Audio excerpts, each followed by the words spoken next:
என் நெஞ்சில் குடியிருக்கும்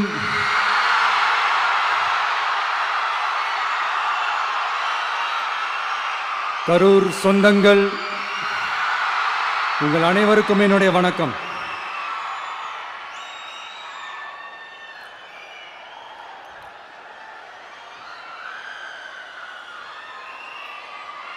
ஒரு மனுஷன் லைஃப்ல எவ்வளோ பெரிய ஒரு உயரத்துக்கு போனாலும் மனசளவில் சில வலிகள், காயங்கள், அதை மறக்க முடியாது இல்லையா? எல்லார் லைஃப்லையும் அப்படி தான், நமக்கும் அப்படி தான். நிறையா வலிகள், காயங்கள் எல்லாத்தையும் தாண்டி தான் வந்திருக்கிறோம். ஆனால் எல்லாத்தையும் விட ரொம்ப ஜாஸ்தியான அந்த வலியும் அந்த காயமும் எனக்கு அந்த கரூர் சம்பவம் தான்.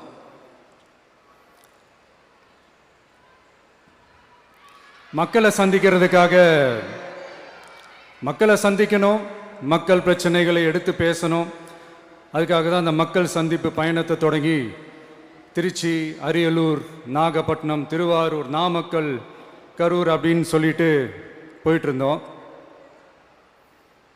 அரியலூரில் அந்த மீட்டிங் முடிச்சுட்டு பெரம்பலூர் போகிறதுக்கு முன்னாடி அந்த பெரம்பலூர் போலீஸ் எங்களை அலர்ட் பண்ணாங்க. சரிங்க, கூட்டம் கொஞ்சம் ஜாஸ்தியாக இருக்குது, லேட் ஆகிடுச்சு, வராதிங்க அப்படின்ட்டு. So we had no choice. Police சொன்னால் நம்ம அதை ஒபே பண்ணி தானே ஆகணும். அதே நேரத்தில் பெரம்பலூர் மக்களோட அந்த சேஃப்டியும் மைண்டில் எடுத்துக்கிட்டு ஒரு மன வலியோடவே திரும்ப போயிட்டோம். அதுக்கப்புறம் பெரம்பலூர் தொகுதி மக்களுக்கு மன்னிப்பும் கேட்டோம். அதே மாதிரி நாமக்கல் அந்த மீட்டிங் முடிச்சுட்டு கரூர் வரும்போது அந்த கரூர் போலீஸ் எங்களை alert பண்ணியிருக்கலாம்ல.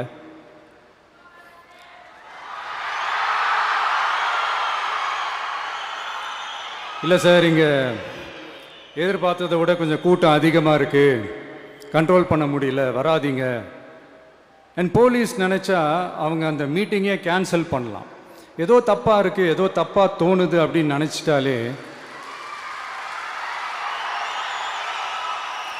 they have all the rights to cancel the meeting. எங்ககிட்ட கேட்கணும்லாம் ஒன்றும் அவசியமே கிடையாது.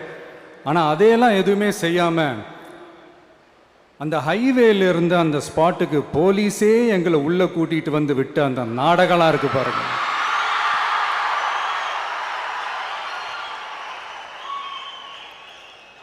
நம்பிட்டேங்க, முழுசாக நம்பிட்டேன். அன்னைக்கு இருந்த அந்த கரூர் போலீஸ் பேசும்போது தேங்க்ஸ்லாம் சொன்னேன் அவங்களுக்கு. எனக்கு தெரியாது இப்படி ஒரு நாடகம் நடக்கும். இதுக்கெல்லாம் யார் காரணம்? இதெல்லாம் யார் சொல்லி செஞ்சது?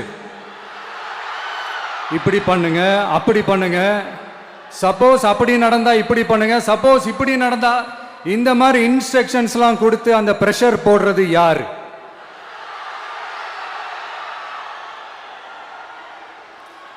அந்த சம்பவத்தில் நம்ம யாரெல்லாம் இழந்திருக்கோம் தெரியுமா?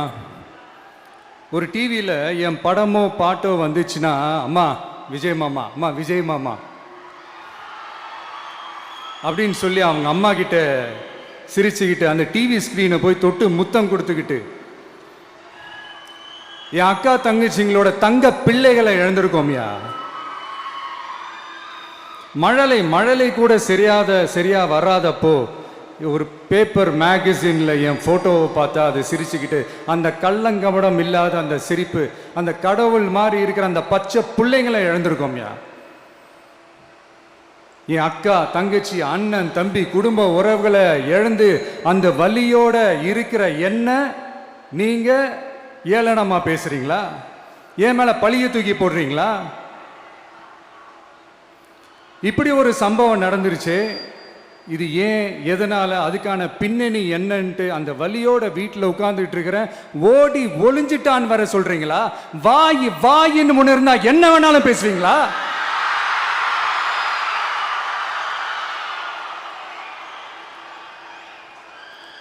மக்களே, நான் உங்களையே கேட்குறேன். அன்னைக்கு அத்தனை க்ரௌடு இருந்துச்சு, அந்த க்ரௌடுக்கு தகுந்த மாதிரி போலீஸ் பாதுகாப்பு கொடுத்தாங்களா? இந்த இடத்தை எடுத்துக்க சொல்லி நாங்க தான் சொன்னோம்னு ஒரு போலீஸ் ஆபீசர் பேட்டி கொடுக்கிறாரு. அதுக்கு என்ன அர்த்தம்?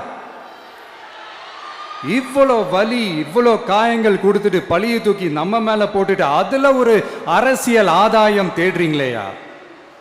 இதுல வாய் கூசாம சட்டசபையில ஸ்டாலின் சார் நம்ம மேல திருப்பி விட்டு அங்க ஒரு அரசியல் செய்றாரு. அதுக்கு என்ன அர்த்தம்? நமக்காக வந்திருக்கிற மக்களை காக்க வைக்கிறதுக்கு நான் ஒன்னும் ஆதாயம் தேடுற அரசியல்வாதி எல்லாம் கிடையாது. மக்களுக்காக அரசியலுக்கு வந்தவன் இந்த விஜய். எனக்காக எல்லாமும் கொடுத்த என் மக்களுக்காக எல்லாத்தையும் விட்டுட்டு மக்களுக்காக மட்டுமே அரசியலுக்கு வந்தவன் இந்த விஜய். அவங்களுக்காக நன்றி கடன் செலுத்துறதுக்காக மட்டுமே அரசியலுக்கு வந்தவன் இந்த விஜய். உங்களுக்கு தான் இந்த விஜயை பத்தி நல்லா தெரியுமே. ஆனா நம்ம எல்லாருக்குமே இத்தனை வலிகள் காயங்கள் கொடுத்தவங்களுக்கு இந்த 2026 தேர்தலில் தக்க பதிலடி கொடுத்துட்டீங்க. ஆனா அது மட்டுமே பத்தாது மக்களே, அது மட்டுமே பத்தாது. காலகாலத்துக்கும் எழுந்திருக்கவே முடியாத அளவுக்கு நிரந்தரமான ஒரு பதிலடியை நீங்க கொடுத்துக்கிட்டே இருக்கணும்.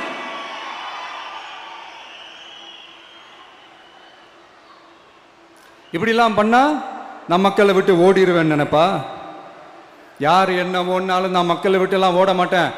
அன்னைக்கும் சொன்னேன், இன்னைக்கும் சொல்றேன், நாளைக்கும் சொல்றேன், தில்லா சொல்லுவேன், கெத்தா சொல்லுவேன். பணமா ஜனமா அப்படின்னு கேட்டா என் ஜனம் தான் எனக்கு முக்கியம்.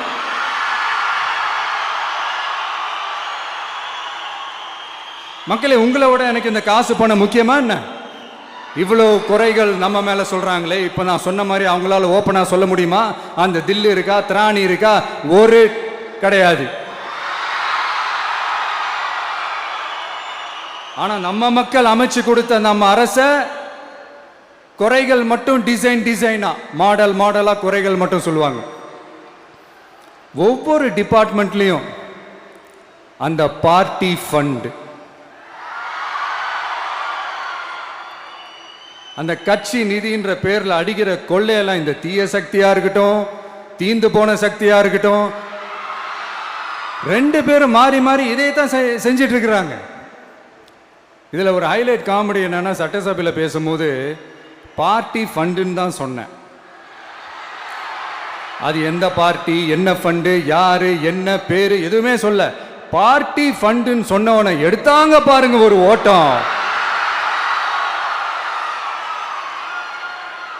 எனக்கே ஃபர்ஸ்ட் புரியல, ஏன்பா ஓடுறாங்க? அப்படி என்ன நம்ம சொல்லிவிட்டோம்?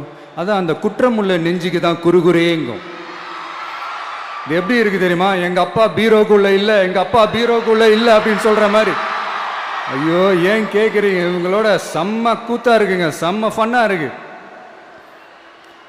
சென்னையில ஒரு பாலம் கட்டுறதுக்காக நார்மலா ஆகிற செலவை விட அதிக செலவில், கிட்டத்தட்ட டபுள் மடங்கு செலவில் ஒரு டெண்டர் ஒன்று விட்டுருக்குறாங்க. அதையெல்லாம் தோண்டி எடுத்து அதெல்லாம் இப்போது கண்டுபிடிச்சி கேன்சல் பண்ணியிருக்கிறோம். இன்னும் எத்தனை கோடி ஊழல், எத்தனை லட்சம் கூடல் தோண்ட தோண்ட வருமோ எங்களுக்கே தெரில. ஒவ்வொரு முகமுடியாக கிழியுது. ஐயோ, இந்த விஜய் ஒவ்வொரு கதையாக எடுத்து வெளியில் விட்டுருவான் போலேன்ட்டு திரும்புகிற பக்கம்லாம் கதறல் கதறல் கதறல். காதலேருந்து ரத்தம் வராத குறை. ஆமாம், இப்படி ஊழல்லே ஊறி போனவங்க இப்படி தான் இருப்பாங்க. இந்த 50-55 நாட்களில் அங்கே செஞ்ச சில விஷயங்கள்லாம் சட்டசபையிலே எடுத்து சொன்னேன். பட் இங்கே ஒரு சில விஷயங்கள் சொல்லணும்னு நினைக்கிறேன். இந்த மின்சாரத்துறையில் இதுக்கு முன்னாடி போட முடியாமல் இருந்த அந்த பதவி உயர்வை இப்போ தான் எங்களால் போட முடிஞ்சுது. அதுக்காக ஒரு அக்கா அழுதுகிட்டே ஒரு நன்றி சொன்னாங்களே, அதெல்லாம் உங்கள் கண்ணில் படாது அந்த வீடியோலாம். குறை சொல்கிறவங்களுக்கு. அடுத்து லஞ்சம்லாம் ஒழிக்க முடியாது, ஊழல்லாம் ஒழிக்க முடியாது, அதெல்லாம் பிளட்டிலேயே ஊறி போய் இருக்கு அப்படின்னு சொன்னவங்க போய் ஒவ்வொரு கவர்மெண்ட் ஆஃபீஸா பாருங்க. ஒரு பைசா லஞ்சம் இல்லை, ஒரு பைசா ஊழல் இல்லை. வேலையெல்லாம் சும்மா டக்கு டக்கு டக்குன்னு நடக்குது.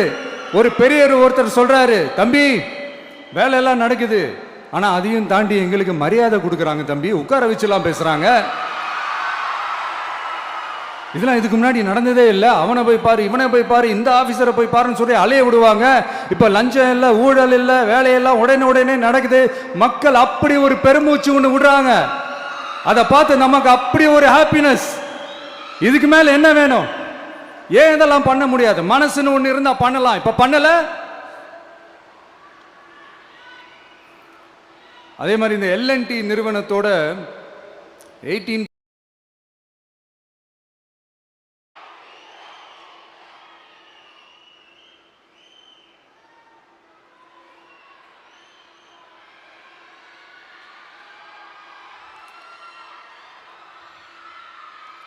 இந்த தீய சக்தியை பற்றி அவங்க நிர்வாகத்தை பற்றி ஒரு வெள்ளை அறிக்கையை ஒன்று வெளியிட்டோம்ல, அது ஷார்ட் அண்ட் ஸ்வீட்டாக சொல்லணுன்னா, ஒரு ஓட்டை பாத்திரத்துக்குள்ளே தண்ணி ஊற்றிக்கிட்டே இருந்திருக்கிறாங்க. பாத்திரம் எம்டியாகவே இருந்திருக்கு, ஆனால் ஊற்றின தண்ணி தான் எங்கே போச்சுன்னு தெரில. கடவுளுக்கு தான் வெளிச்சம். அது மாதிரி இப்போ நம்ம சொன்னதெல்லாம் சும்மா ஒரு சாம்பிள் தான். இன்னும் வரப்போகிற நாட்களில் உங்கள் அரசனுடைய அந்த விஸ்வரூபத்தை நீங்கள் பார்ப்பீங்க. அடுத்து வாயத் தொடங்க சிஎம். அடாடா, உங்கள் சிஎம் நெஞ்சிலேயே குத்திட்டு வந்தீங்க பாருங்க, அதெல்லாம் வேற லெவல். பேசுங்க பேசுங்கன்றீங்க, பேசுனா எந்திரிச்சு ஓடிடுறீங்க. இனிமேல் பேச ஆரம்பிக்கிறதுக்கு முன்னாடி என்ன பண்ணணும் அப்படின்னா, ஒரு நண்பர் ஒருத்தர் சொன்னார், மாண்புமிகு பேரவைத் தலைவர் அவர்களே எல்லா டோரையும் இழுத்து லாக் பண்ணுங்க அப்படின்னு சொல்லிட்டு தான் பேச்ச ஆரம்பிக்கணும் போல் இருக்கு. ஏன்னா பேசிட்டு இருக்கும் போது எந்திரிச்சு ஓடிடுறாங்க. 5 நிமிஷம் பேசினதுக்கே குளத்தூர்ல கொத்து பரோட்டா போட்டாங்க. இதுக்கு மேலே பேசினா மொத்தமாக முடிஞ்சிடும், பார்த்துக்கங்க. நாம் அரசியல் பேசினா விஜயெல்லாம் அரசியல் பேசலாமா அப்படிங்கிறது.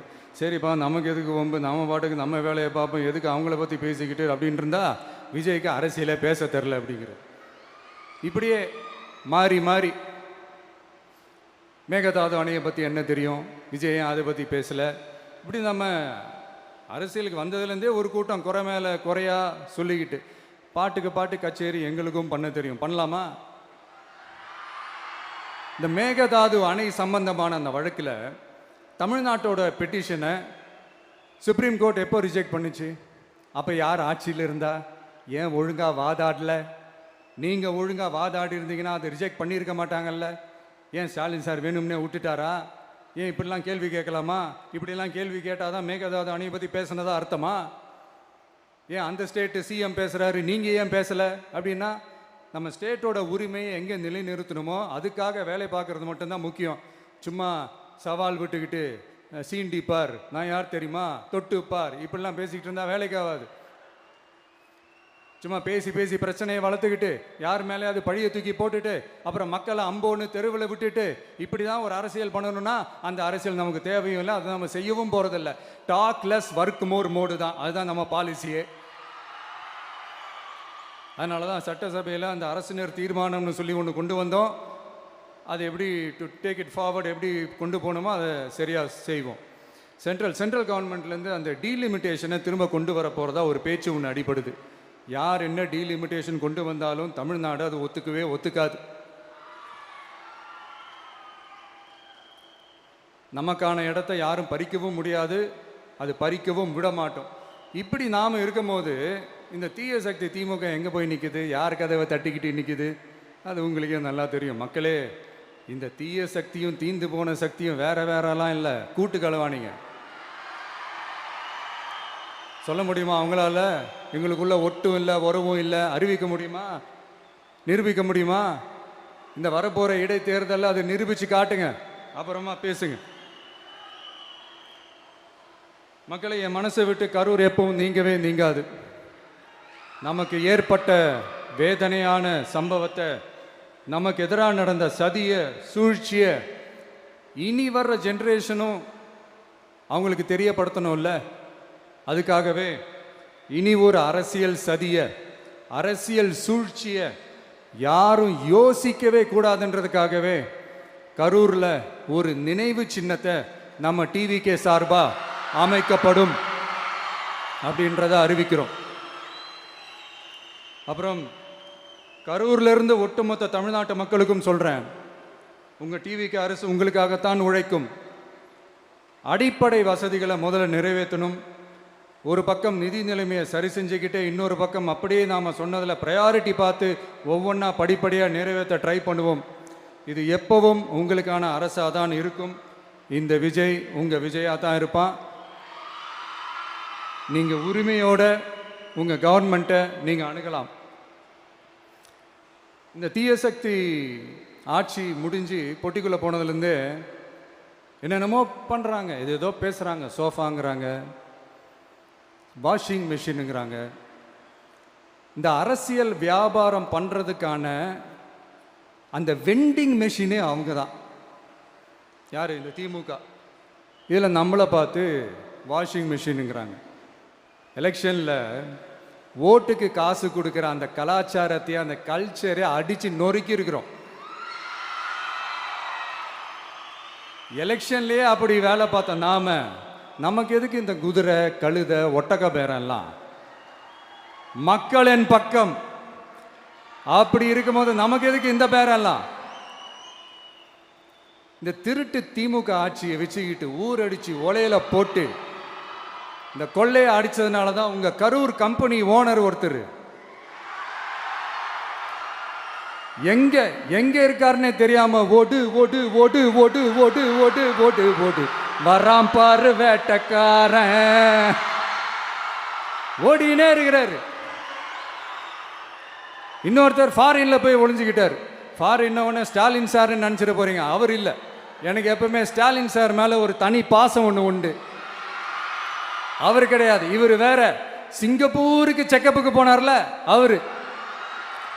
இன்னும் தோண்ட தோண்ட எத்தனை பேர் மாட்ட போறாங்களோ தெரில.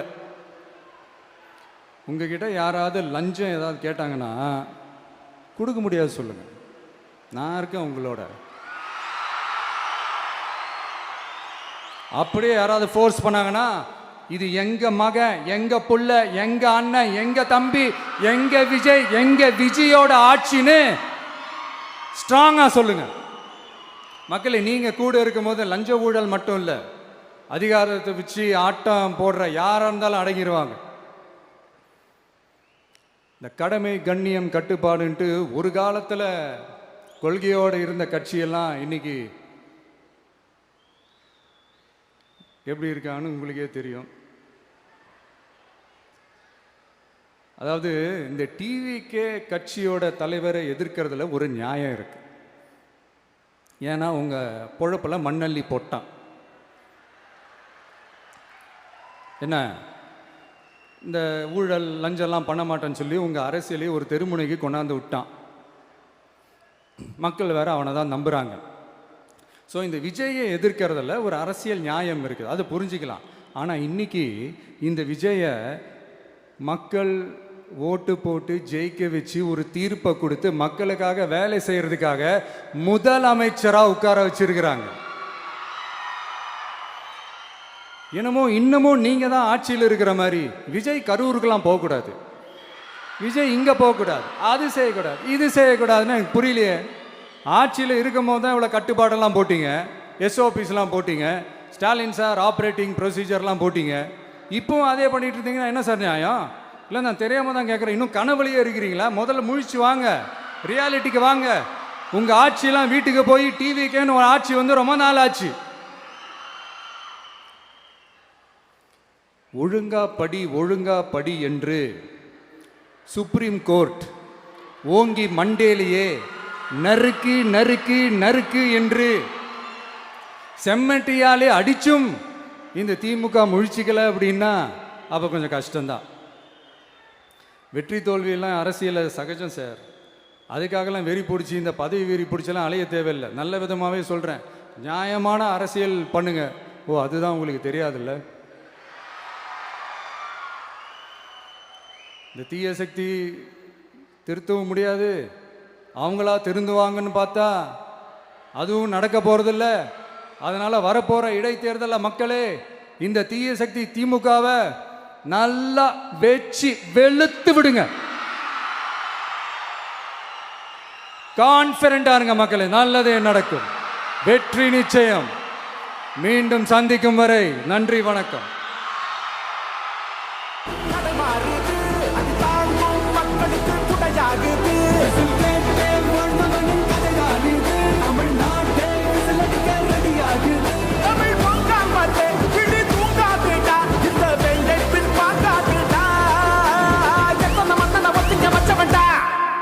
நான் தன்னந்தனியாளு நீ நம்ம பாரு